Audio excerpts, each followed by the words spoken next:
Avant de commencer, je voulais remercier moi aussi Pauline Pirlot et Nicolas Angelet d'avoir accepté de lire le papier et de m'écouter et de commenter. Je voulais aussi déjà remercier Antoine Bayeux qui m'a aidé à établir l'angle pour ce papier et Agathe Piquet qui m'a aidé pour le cadre analytique que je vous expliquerai plus tard. Et bien sûr, Denis et l'équipe des Unmute pour me donner cette opportunité.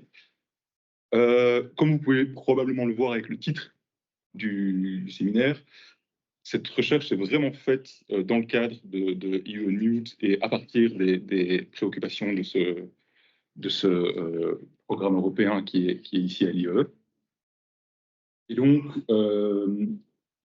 dans ce séminaire et dans le papier que j'ai écrit, je cherche à voir comment le récent règlement européen 2023-1115 sur la déforestation et sur l'importation de produits liés à la déforestation, d'une part, donne une voix, prétend en tout cas donner une voix aux petits exploitants et aux communautés locales dans les pays de production, et d'un autre côté, est une forme d'unilatéralisation du régime de protection des forêts dans le monde au niveau européen. Mais je vais expliquer ça dans un instant. Donc, je vais commencer par l'introduction. Comme vous le savez probablement, les forêts offrent de nombreux services écosystémiques. Ici, vous pouvez voir sur la gauche, donc de support, de provision, de régulation et culturelle, dans lesquels il y a les spirituels, éducationnels, récréationnels. Et en particulier dans les services de support, il y a l'aspect provision de biens et de matériaux de subsistance pour les communautés locales et donc pour les pays d'où elles sont issues. Donc les forêts sont extrêmement importantes pour toutes ces raisons et on peut voir sur la droite comment ces différents services servent le bien-être des populations locales et des populations dans les pays de production. Mais malheureusement, l'état des écosystèmes forestiers dans le monde est assez compliqué, disons. Donc la superficie totale des forêts a baissé d'environ 178 millions d'hectares entre 1990 et 2020, ce qui est, ce qui est énorme, et ce qui ne représente même pas la déforestation, parce que quand on parle de superficie totale des forêts, on fait la balance entre ce qui a été déforesté et ce qui a été reforesté, enfin produit de reforestation ou de reboisement. Ce qui fait que si on considère juste la déforestation en elle-même, entre 1990 et 2020, il y a 420 millions d'hectares de forêts qui ont disparu. C'est important de préciser ça parce que les écosystèmes forestiers qui sont issus du reboisement, en général, n'ont pas les mêmes propriétés d'un point de vue écosystémique et services. On va plutôt avoir tendance à être confronté à des plantations, donc avec beaucoup moins de biodiversité et beaucoup moins de capture de CO2 ou de CO2 dans la forêt. L'Union européenne est le seul continent, la seule partie du monde où la tendance est inverse, c'est-à-dire qu'on afforeste plus qu'on déforeste. Mais dans une large mesure, on peut considérer que c'est une sorte d'extraterritorialisation des pollutions, qui rend l'augmentation des forêts possible dans l'Union européenne. C'est le fait qu'on importe énormément de produits qui détruisent les forêts dans d'autres parties du monde. Et c'est quelque chose que l'Union européenne reconnaît elle-même. Donc, dans son règlement 2023-1115 dont je vais parler, elle précise bien que sa consommation contribue considérablement à la déforestation et à la dégradation des forêts à l'échelle mondiale. Et c'est en particulier lié à 6 produits, donc les bovins et le bétail, le cacao, le café, l'huile de palme, donc la huile, le soja et le bois. Donc, elle dit elle-même que si elle continuait sur la façon dont elle fait les choses aujourd'hui, elle atteindrait une déforestation de 248 000 hectares par an d'ici à 2030. Du coup, la question de ce que fait l'Union européenne pour contrer cette déforestation est extrêmement importante. Mais dans cette question, il y a d'autres questions qui se posent aussi vis-à-vis de dans quelle mesure elle agit unilatéralement ou multilatéralement, c'est-à-dire en coopération avec les produits producteurs, des valeurs qu'elle promeut dans ses efforts, et aussi des problématiques de marché qui sous-tendent les efforts. Donc, assez rapidement, je vais parler du cadre analytique et méthodologique. Le cadre analytique, je me base sur ce que Nora Fischer-Renard et Calypso Nicolaïdis ont appelé le Decentering Agenda.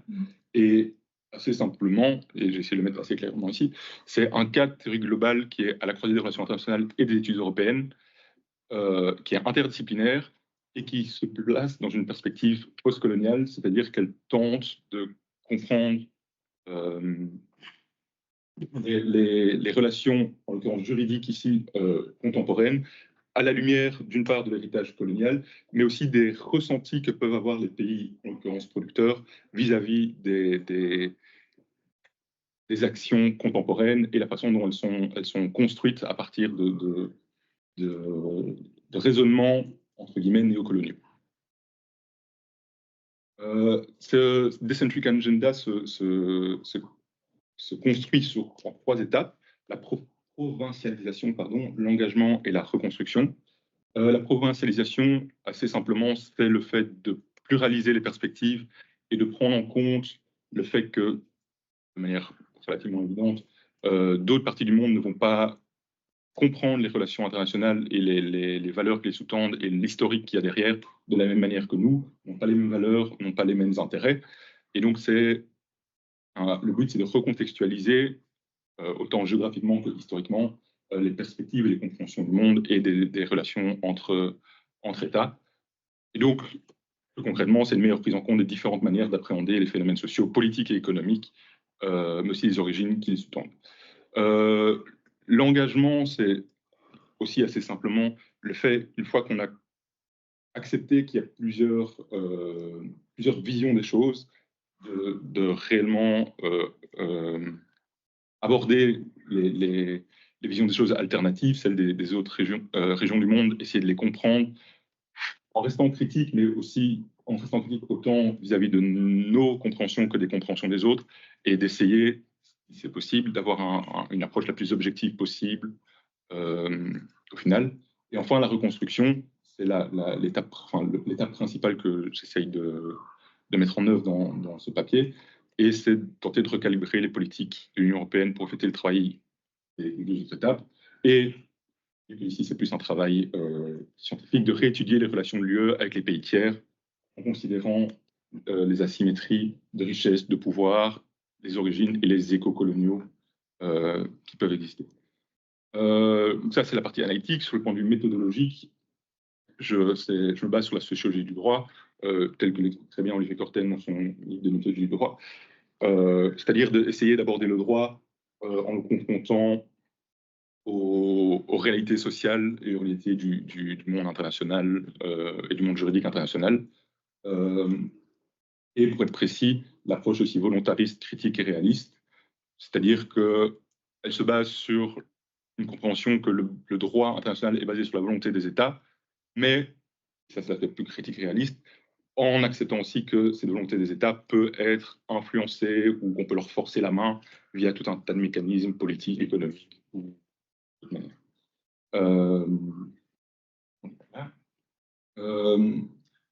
Donc maintenant, je vais dans un premier temps expliquer le régime international de l'égalité du droit avant le règlement dont je parle, parce que c'est assez intéressant de voir comment le règlement constitue une évolution vis-à-vis de ça, et ensuite je passerai au règlement lui-même.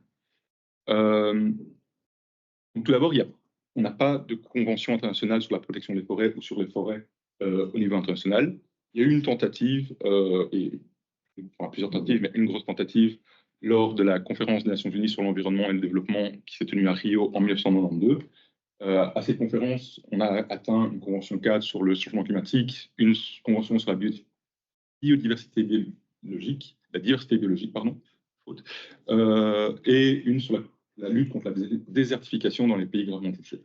Il y a eu des négociations pour une convention sur la protection des forêts, mais elles n'ont pas abouti. essentiellement parce que les pays n'arrivaient pas à se mettre d'accord sur qui devrait payer le prix pour cette protection des forêts entre pays dits en développement et pays dits développés.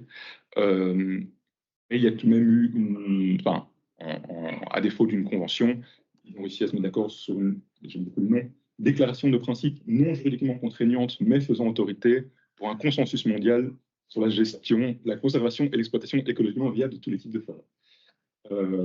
Donc voilà, un nom très qui précise bien que ce n'est pas juridiquement contraignant et que ça n'a pas la valeur de convention. Dans cette déclaration, il y a un certain nombre d'objets, je ne vais pas revenir sur tous, mais les plus intéressants dans le contexte ici, c'est au niveau national, il précise que les États ont le droit souverain d'exploiter leurs ressources sur leur politique environnementale, mais de manière compatible avec le développement durable et afin de répondre aux besoins socio-économiques, écologiques, culturels et spirituels des générations actuelles et futures, qui en 1992 étaient déjà assez intéressants.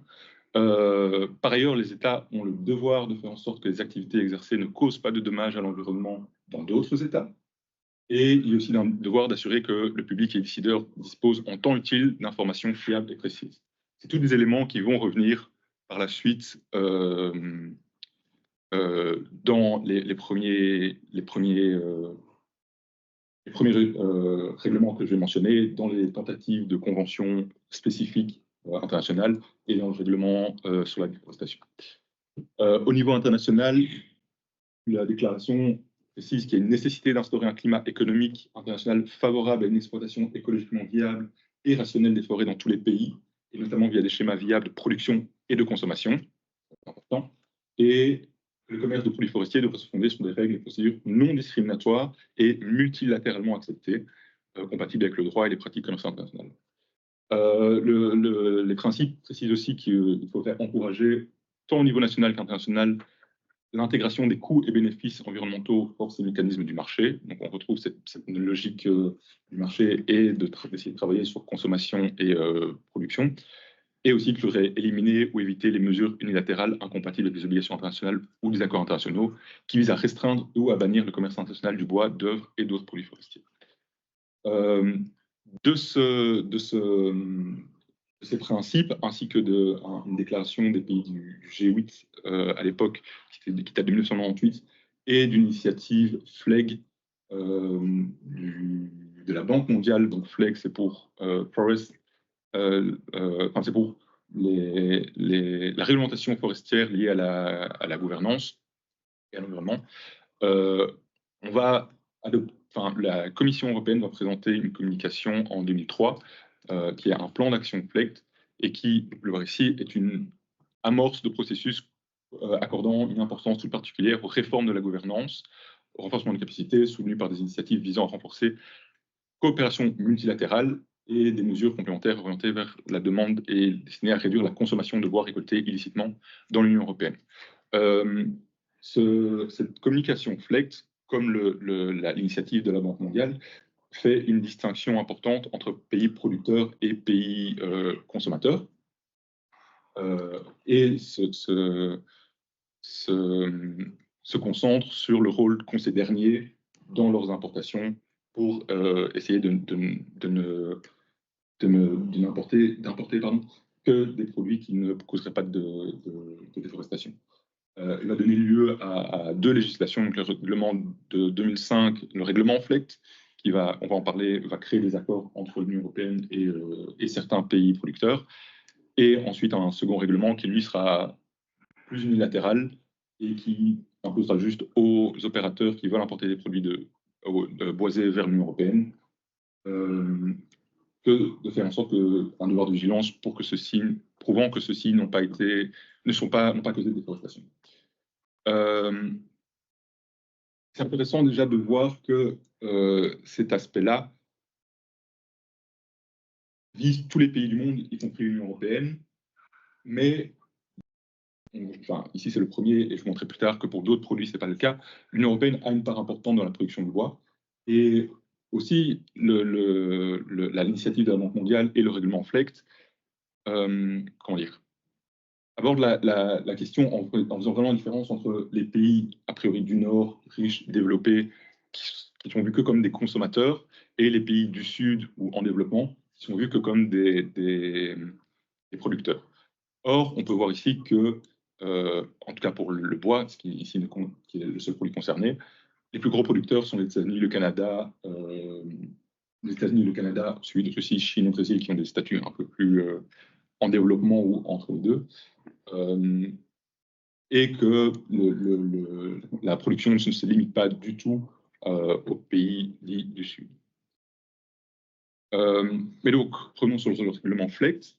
Celui-ci établit des accords de partenariat volontaire, donc des PPAs en anglais, qui sont conclus entre l'Union européenne et les pays producteurs. Il y en a 9 qui ont été conclus jusqu'ici, le dernier datant de 2023.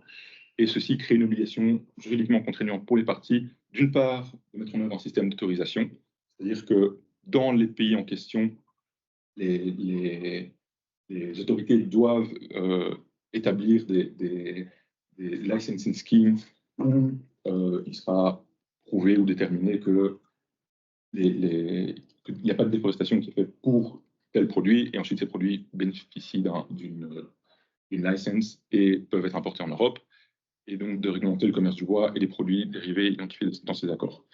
Donc c'est intrinsèquement bilatéral. L'Union européenne travaille directement avec les pays producteurs, et ceux-ci, comme c'est basé sur leur législation uniquement, ont une forte marge de manœuvre donc, sur l'aspect législatif et sur l'aspect qu'est-ce qui est contenu dans l'accord avec l'Union européenne. Tout ça avec le but de garantir que le bois récolté légalement, que seul du bois récolté légalement est importé dans l'Union européenne. Dans ce règlement-ci, il n'y a pas un devoir de vigilance en soi, mais il y a certains mécanismes qui sont similaires, dans le sens où les importateurs bénéficieront de la licence directement et ils doivent le présenter quand ils essayent d'importer les produits dans l'Union européenne. Et c'est comme ça que c'est prouvé. Sur les 9 VPS qui ont déjà été conclus, 8 mentionnent explicitement la Convention d'Aarhus sur l'accès à l'information, la participation du public et l'accès à la justice. Le 9e ne la mentionne pas explicitement, mais a un article qui, globalement, recoupe ce qui est contenu dans cette convention. C'est important plus tard parce qu'on va voir que pour le règlement le plus récent, ce n'est pas très clair la façon dont l'Union européenne va pouvoir prendre en compte les opinions des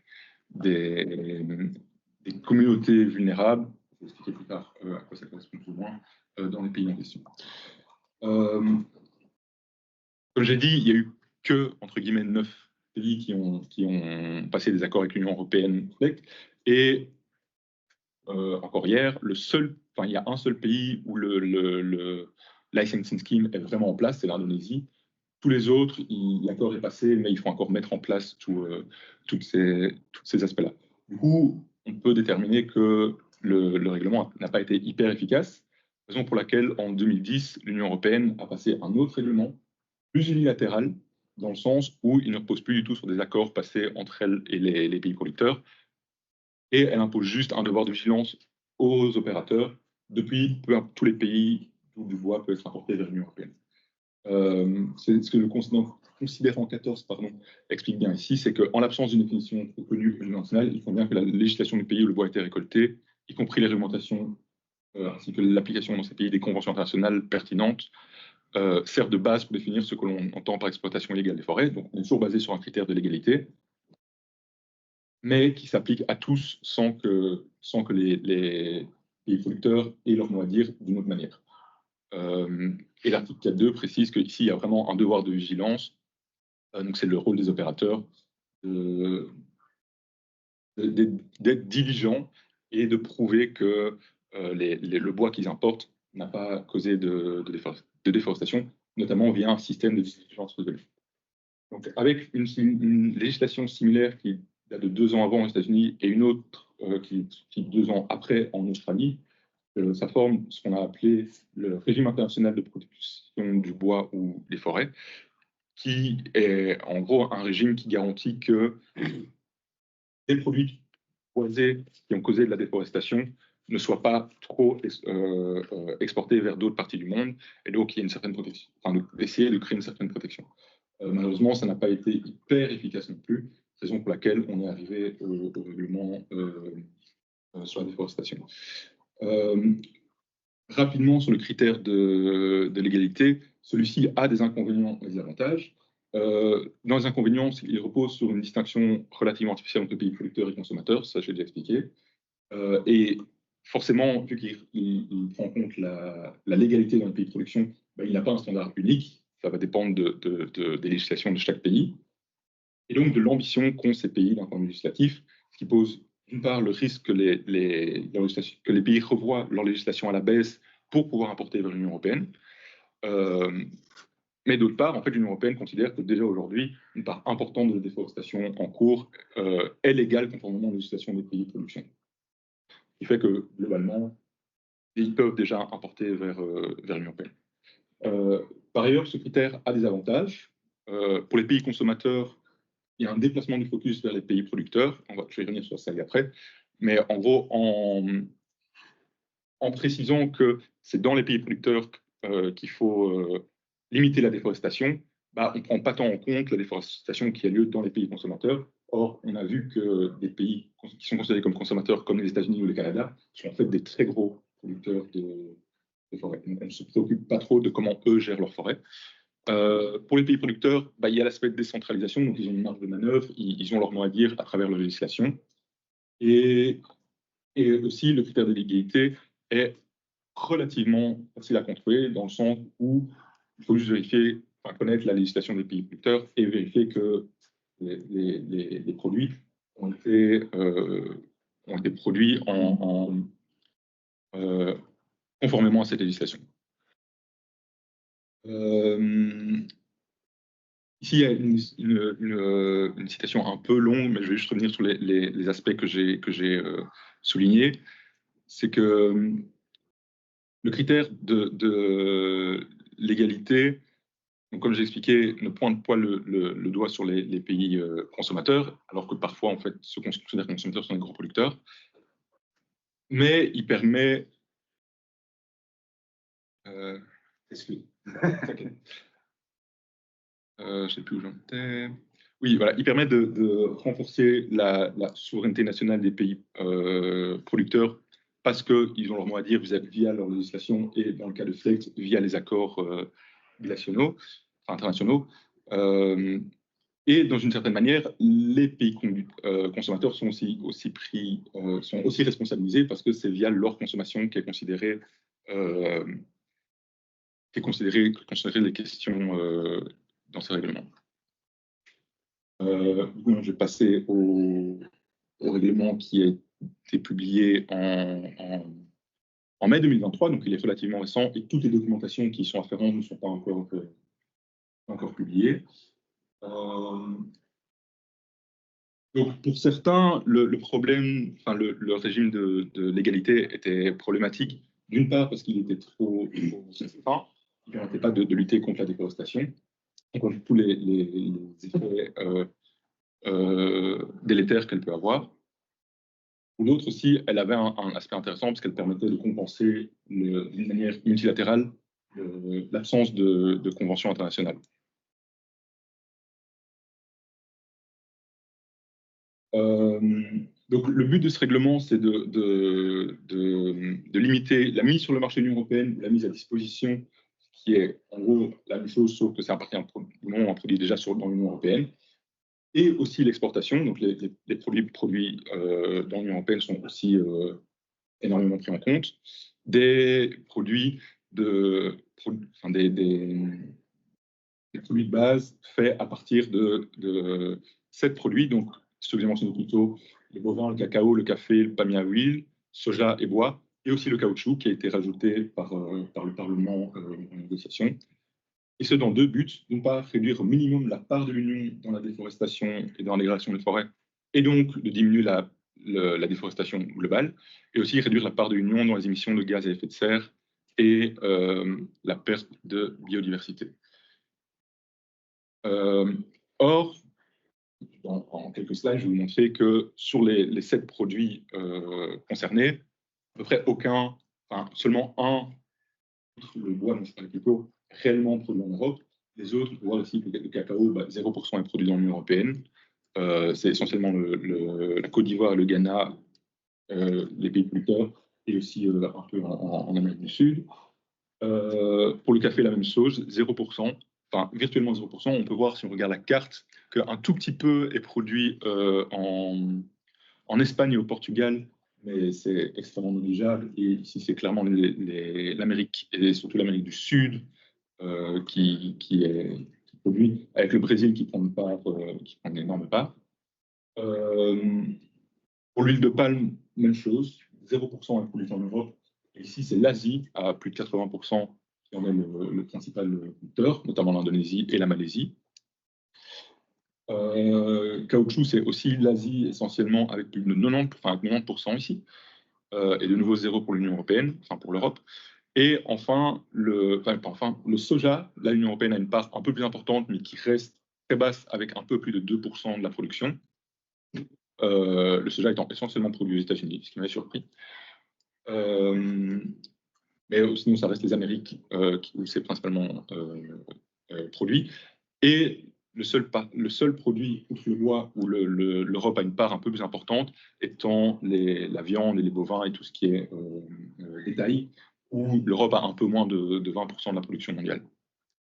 Donc on voit qu'en fait, ce règlement qui est censé aller dans les deux sens, donc concerner d'une part les importations, mais aussi ce qui est produit à partir de l'Union européenne, va principalement s'attaquer à des produits qui viennent d'en dehors de l'Union européenne. Ce qui fait partie des critiques qui vont être soulevées par les pays producteurs, dans le sens où ceux-ci vont estimer qu'il y a un problème au niveau de la justice et de l'égalité entre les pays membres de l'Union européenne et les pays extérieurs. D'autre part, le règlement dans cette interdiction reprend le point B, ici le critère de l'égalité, et se base aussi, comme le règlement de 2010, sur un devoir de vigilance. Mais il ajoute que pour que les produits puissent être importés dans l'Union européenne, il faut qu'il soit zéro déforestation. Donc on a ici l'ajout d'un critère de durabilité qui avait été discuté au départ à l'époque de FLEG et des premières initiatives, et même des principes de l'eau, mais qui avait été abandonné parce que trop compliqué et parce qu'un manque d'accord sur qu'est-ce qui est compris dans la durabilité. On va voir que tous les pays n'ont pas la même définition du concept. Donc ici, rapidement, les définitions qui sont données par le règlement. La zéro déforestation, c'est en gros que les produits ne doivent pas contenir des produits de base qui ont été produits dans les terres qui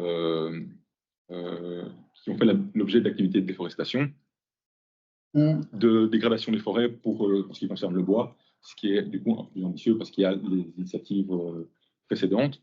Et ici, le critère de l'égalité est un peu plus défini, et on peut voir qu'il prend en compte, qui précise les parties des législations nationales qui doivent être prises en compte. Donc il y a bien sûr les droits d'utilisation de la terre, la protection de l'environnement, mais aussi les droits des tiers, le droit du travail, et celui que j'ai highlighté, mais on ne le voit pas très bien, le principe de consentement libre, préalable et éclairé des communautés vulnérables dans les pays de production. Je vais revenir sur ce principe dans un instant. D'autre part, le règlement prévoit une classification des pays producteurs, classification qui concerne aussi les pays européens. Et donc, les pays seraient classifiés selon leur risque élevé, faible ou standard, sur base d'une série de critères. Il y a des critères factuels ou scientifiques sur le taux de déforestation, le taux d'expansion des terres agricoles et les tendances de production de certains produits. Et il y a des critères plus légaux, comme l'existence et la mise en œuvre effective d'accords avec l'Union européenne. Donc là, il y a une référence plus ou moins claire aux VPAs dont j'ai parlé plus tôt. Voilà, le fait que les pays concernés aient des législations nationales ou infranationales qui soient d'une part en accord avec l'accord de Paris de 2015, mais aussi qui soient relativement ambitieux. Donc là, l'Union européenne va plus prendre en compte que si en fait un pays a mis des critères légaux extrêmement faibles pour pouvoir exporter, là, il aura plus tendance à être classifié comme ayant un risque élevé. Et enfin, le fait que les pays concernés mettent à disposition les informations et données pertinentes et de manière transparente pour que tous les acteurs puissent s'exprimer et comprendre les problématiques de manière éclairée, et en compris dans les acteurs que j'ai mentionnés, les populations autochtones, les communautés locales, et ici il y a les autres titulaires de droits fonciers et coutumiers. Dans le règlement, en fonction de l'article, ils vont mentionner les petits exploitants, parfois les entreprises qui vont être associées à ceci, et aussi, par exemple, les femmes qui, selon les pays, ne vont pas forcément avoir les mêmes droits que les hommes dans les exploitations.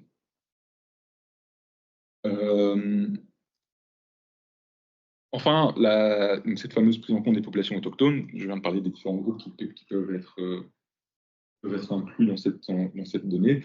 Il y a une référence explicite du coup au principe de consentement préalable donné librement et en connaissance de cause, qui est notamment établi dans la Déclaration des Nations Unies sur les droits des peuples autochtones qui date de 2007, et donc sur laquelle le règlement se base, comme il se base sur les autres législations que j'ai mentionnées précédemment. D'ailleurs, j'ai oublié de dire, donc j'ai vu le précédemment, qu'en fait, le règlement actuel est vraiment l'évolution du règlement de 2010, dans le sens où il est construit sur globalement le même système, avec juste l'ajout du critère de durabilité et une expansion des produits concernés.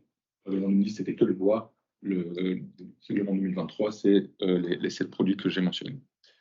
Et donc, oui, le principe de consentement préalable, donné librement et en connaissance de cause, il précise que les États doivent se concerter et coopérer de bonne foi avec les peuples autochtones avant d'adopter des mesures législatives susceptibles de concerner les peuples en question. Tous les documents, en tout cas que j'ai vus, qui ont trait au principe de consentement préalable, donné librement et en connaissance de cause, c'est le pays de production qui doit consulter et écouter les peuples autochtones dans son pays. Or, le problème, enfin en tout cas une caractéristique de la législation dont on parle, c'est que c'est une législation transnationale, et donc que l'Union européenne une législation européenne va avoir des conséquences pour les populations qui sont hors de l'Union européenne. Or, à aucun moment, il y a une précision que ça doit avoir un caractère transnational. L'Union européenne le mentionne dans le règlement, du coup on peut espérer qu'elle va essayer d'en prendre compte, mais elle le mentionne essentiellement dans les considérants, et dans le cœur du texte, la seule obligation qui est faite vraiment par rapport à cette question, c'est que le règlement impose aux entreprises l'inclusion dans le rapport de vigilance d'une description de leur processus de consultation avec les communautés en question. Et c'est à peu près tout. Elle le mentionne, elle dit qu'on doit les prendre en compte, mais elle ne précise pas comment. Et elle ne précise pas comment dans le règlement, et dans le guidance document, la version définitive n'est pas encore sortie, mais j'ai le troisième draft, j'ai réussi à avoir le troisième draft. Et du coup, dans ce document qui est censé expliquer comment les choses vont être mises en place et comment on va mettre en œuvre les politiques, expliquer et préciser comment on va mettre en œuvre les politiques de ce règlement, il n'en parle pas du tout. Du coup, dans quelle mesure est-ce que l'Union européenne va réellement écouter les populations autochtones, écouter leur avis et le prendre en compte? On ne sait pas. J'étais au Ghana en mars et avril dernier, fin mars, début avril, et c'est une question que je leur ai posée aux petits producteurs. Si vous deviez, déjà, est-ce que vous êtes au courant, est-ce que vous avez des contacts avec l'Union européenne sur ces questions? La réponse est clairement non. Et pour la plupart, s'ils avaient une réclamation, s'ils avaient une remarque à soumettre à l'Union européenne, une idée de comment ils pourraient y arriver. Au Ghana, ils travaillent beaucoup, et apparemment en Côte d'Ivoire aussi, avec des coopératives, et en général, via les coopératives, les présidents vont avoir plus des contacts avec l'Union européenne, mais c'est des contacts politiques, et c'est pas un mécanisme d'alerte qui pourrait alerter l'Union européenne en fait, il y a un problème à tel endroit parce que c'est totalement déforesté, et il faut en prendre compte dans l'évaluation des risques. Voilà. Du coup, c'est très peu clair dans le règlement comment l'Union européenne va pouvoir entrer en contact avec ces communautés et être alertée du moindre problème. Donc, pour conclure, on voit que depuis le règlement de 2005 jusqu'au règlement de 2023, en passant par celui de 2010, il y a une progressive unilatéralisation la politique sur la protection des forêts. Le premier règlement, celui de 2005, était d'une part un critère de légalité et en plus se basait sur des accords avec les pays producteurs. En 2010, on laisse tomber les accords avec les pays producteurs, c'est juste il faut que la légalité que la loi des pays soit respectée. Et dans le plus récent règlement, en fait, on ajoute un critère de durabilité qui est très critiqué parce que selon les pays producteurs, il est d'une part pas clair, deuxièmement décidé unilatéralement par l'Union européenne et qui ne prendrait pas en compte les intérêts et les stades d'évolution que les pays peuvent avoir. En outre, sur la question de concrètement comment l'Union européenne va faire pour prendre en compte les retours des communautés vulnérables, le règlement est extrêmement vague et les textes censés être explicatifs dans cet égard ne mentionnent à ce stade pas encore de procédure ou quoi que ce soit. Là où, dans le cadre des VPA, il y avait une procédure établie dans les pays et donc dans lequel l'Union européenne était impliquée. Pour ces raisons, dans 2 lettres adressées aux présidents et présidentes des différentes institutions européennes, donc Conseil de l'Europe, Conseil européen, Parlement et Commission, une quinzaine de pays producteurs ont soulevé un certain nombre de critiques, je ne les ai pas toutes mentionnées aujourd'hui, et appellent l'Union européenne à plus justement de multilatéralité, à plus de concertation dans la mise en œuvre du règlement. La première lettre, donc les 2 lettres ont aussi été déposées auprès de l'OMC, auprès du comité sur l'agriculture de l'OMC, et on peut penser, tort, mais j'aurais tendance à signer, que si ce n'est pas une menace, en tout cas, c'est une indication que ces pays sont disposés à utiliser les mécanismes de l'OMC contre l'Union européenne, en estimant que ce règlement serait une entrave non justifiée au commerce et aux règles de l'OMC. Et du coup, oui, pour terminer, il y a quelques pistes de réflexion supplémentaires qui me sont venues quand je travaillais là-dessus. D'une part, précisément, le fait que ces pays aient soumis ces lettres à l'OMC et peuvent considérer que l'OMC sera un bon forum pour attaquer l'Union européenne. Justement, cette question de dans quelle mesure est-ce que l'OMC constitue un forum où les pays en développement, les pays qui ont moins de pouvoir politique ou juridique, peuvent se faire entendre. On s'éloigne un peu du papier ici et de EU News dans la mesure où ceci s'intéressait au rôle que l'UE fait, mais dans la mesure où c'est contre l'UE, ça pourrait être intéressant de voir dans quelle mesure l'OMC constitue un forum justement d'unmuting pour les pays producteurs.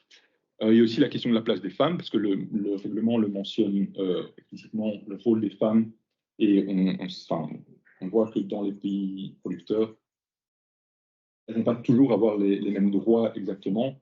Or, le droit international, le règlement précise bien qu'elles devraient avoir les mêmes droits, les mêmes opportunités. Donc ça, je souligne aussi avec EU Gendering, ça pourrait être intéressant de voir dans quelle mesure l'Union européenne essaye de prendre en compte la place et les intérêts des femmes spécifiquement dans les législations extérieures. Et enfin, je fais une référence à l'EU First Agenda, qui est aussi une autre recherche menée par, je n'ai plus le nom, Diana Vela Almeida et une équipe, et qui opère une critique, pas juste de ce règlement, mais plus globalement du Green Deal européen, du pacte vert européen, à partir du fait qu'il peut être considéré comme une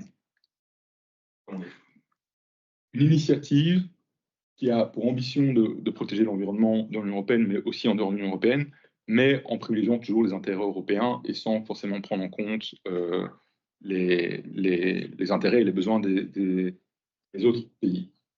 Et donc, dans cette mesure, le EU First Agenda rejoint assez bien le Decentering Agenda dont je parlais au début.